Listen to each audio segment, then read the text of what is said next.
السلام علیکم ناظرین، ایک ایسی قوم آباد تھی جو اپنے دور کی سب سے طاقتور اور عظیم قوموں میں شمار ہوتی تھی۔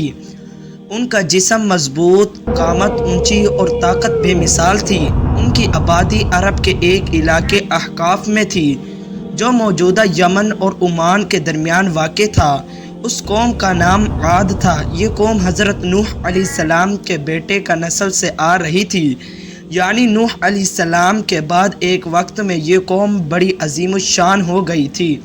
اللہ تعالیٰ نے انہیں زمین پر طاقت، زراعت، خوشحالی، پانی کی فراوانی اور بڑے بڑے محلات عطا کیے تھے۔ ان کے مکانات پہاڑوں کو کاٹ کر بنائے گئے تھے، وہ شہر آسمان سے باتیں کرتے ہوں۔ ان کے بارے میں کہا جاتا ہے کہ ان کی عمارتیں اور ستون دنیا میں کہیں اور نہیں پائے جاتے تھے۔ قرآن میں اللہ تعالیٰ نے ان کا ذکر کرتے ہوئے ارشاد فرمایا، کیا تم نے نہیں دیکھا کہ رب نے عاد کو کس طرح پیدا کیا؟ وہ ستونوں والے لوگوں جن کے جیسا کوئی اور پیدا نہیں کیا گیا۔ یہ قوم دنیا کی نعمتوں میں ایسے ڈوبی تھی کہ انہیں اپنے رب کا خوف بالکل نہ رہا۔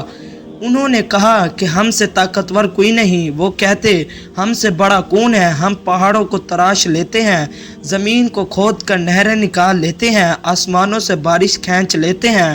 یہ غرور، یہ تکبر اور یہ دعویٰ کہ ہم سے طاقتور کوئی نہیں، یہی ان کی تباہی کا آغاز تھا۔ وہ دنیا کی ہر نعمت کو اپنا کمال سمجھ بیٹھے تھے اور اپنے خالق کو بھول چکے تھے۔ قوم عاد نہ صرف ناشکری کرتی تھی بلکہ بدعملیوں میں بھی گمراہ تھی۔ وہ شرک میں مبتلا تھے، بتوں کی عبادت کرتے تھے۔ وہ کہتے تھے کہ یہ بت ہمارے بزرگوں کے ہیں، ہمیں ان کے ذریعے اللہ سے قریب ہونا ہے، مگر در حقیقت وہ اللہ کو بھول چکے تھے۔ ان کے بازاروں میں بے حیائی عام ہو چکی تھی، ظلم و ستم بڑھ چکا تھا، کمزوروں کو کچلا جاتا، یتیموں کا مال کھا لیا جاتا، عورتوں کی عزت محفوظ نہ تھی اور شراب، ناچ گانے اور عیاشی ان کی زندگی کا معمول بن چکی تھی۔ اللہ تعالیٰ نے ان پر رحم فرمایا اور ان کی ہدایت کے لیے ایک عظیم نبی کو بھیجا۔ اس نبی کا نام تھا حضرت ہود علیہ السلام۔ حضرت ہود علیہ السلام خود بھی انہی کی قوم کے فرد تھے، انہوں کی زبان بولتے تھے، ان کے درمیان پلے بڑے تھے، مگر اللہ نے انہیں نبوت عطا فرمائی تھی تاکہ وہ اپنی قوم کو اس گمراہی سے نکال کر اللہ کی عبادت کی طرف واپس لائیں۔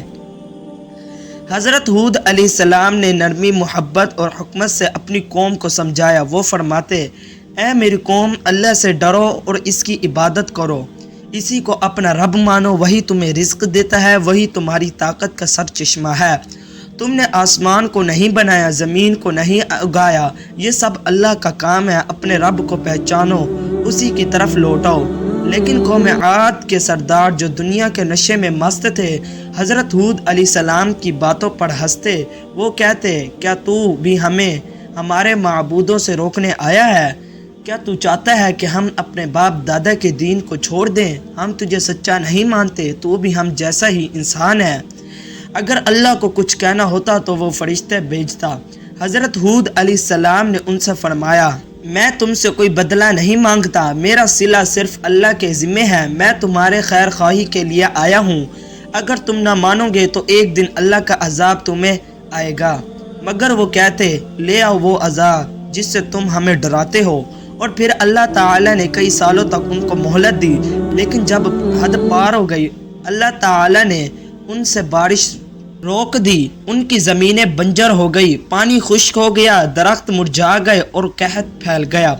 تب بھی حضرت ہود علیہ السلام نے انہیں فرمایا، توبہ کر لو، اللہ سے معافی مانگو، وہ تم پر آسمان سے بارش نازل کرے گا، تمہیں اولاد دے گا، باغات دے گا، نہریں دے گا۔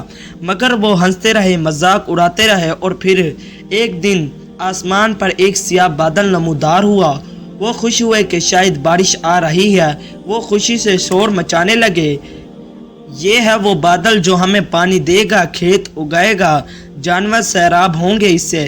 لیکن یہ بادل اللہ کا قہر تھا، یہ بادل بارش نہیں عذاب لے کر آیا تھا۔ یہ ایک تیز آندھی تھی، ایسا خوفناک ہوا جو 7 راتوں اور 8 دن مسلسل چلتی رہی، ایسی ہوا جو انسانوں کو تنکوں کی طرح اچھال دیتی تھی۔ قرآن کہتا ہے، وہ لوگ کو اس طرح